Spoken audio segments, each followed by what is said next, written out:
بسم اللہ الرحمن الرحیم۔ السلام علیکم ورحمۃ اللہ وبرکاتہ۔ فرمان مصطفیٰ صلی اللہ علیہ وآلہ وسلم، مجھ پر کثرت سے درود پاک پڑھو، بے شک تمہارا مجھ پر درود پاک پڑھنا تمہارے گناہوں کے لیے مغفرت ہے۔ صلو علی الحبیب صلی اللہ تعالی علی محمد۔ حیض و نفاس کے متعلق 8 مدنی پھول۔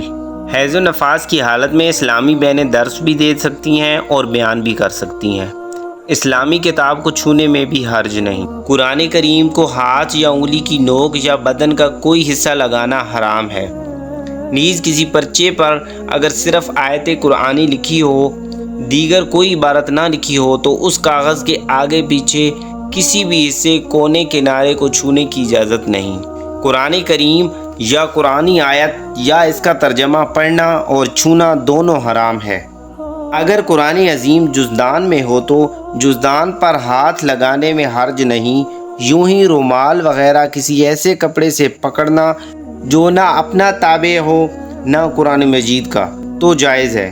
کرتے کی آستین، دوپٹے کا آنچل، یہاں تک کہ چادر کا ایک کونا اس کے مونٹے یعنی کندھے پر ہے، دوسرے کونے سے چھونا حرام ہے کہ یہ سب اس کے تابع ہیں، جیسے چولی قرآن مجید کے تابع تھی۔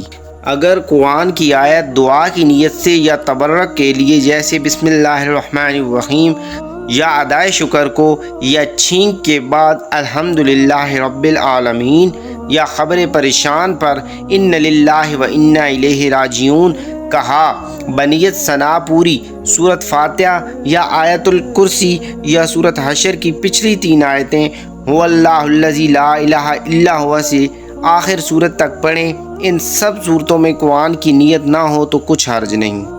یوں ہی تینوں کل بلا لفظ کل بنیت ثنا پڑھ سکتی ہے اور لفظ کل کے ساتھ نہیں پڑھ سکتی، اگرچہ بنیت ثنا ہی ہو کہ اس صورت میں قرآن کا ہونا متعین یعنی طے ہے، نیت کو کچھ دخل نہیں۔ ذکر و اذکار، درود و سلام، نعت شریف پڑھنے، اذان کا جواب دینے وغیرہ میں کوئی مذائقہ نہیں، اور ان چیزوں کو وضو یا کلی کر کے پڑھنا بہتر، اور ویسی ہی پڑھ لیا جب بھی حرج نہیں۔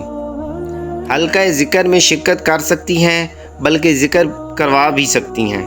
خصوصاً یہ بات یاد رکھیے کہ ان دنوں میں نماز اور روزہ حرام ہے۔ مروت میں بھی ایسے موقع پر ہرگز نماز نہ پڑھیے کہ یہ حرام ہے، اور جائز سمجھ کر یا نماز کا مذاق اڑاتے ہوئے یا نماز کو بے قدر سمجھتے ہوئے پڑھنا کفر ہے۔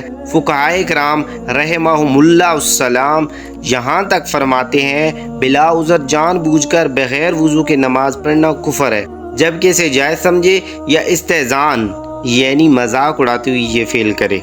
ان دنوں کی نمازوں کی قضا نہیں، البتہ رمضان المبارک کے روزوں کی قضا فرض ہے۔ پیارے دوستوں، امید کرتے ہیں ہماری آج کی ویڈیو آپ کو ضرور پسند آئی ہوگی۔ اس ویڈیو کو لائک اور شیئر کیجیے گا۔ مزید اس طرح کی ویڈیوز کے لیے ہمارے چینل کو سبسکرائب ضرور کر لیجیے گا۔ اللہ حافظ۔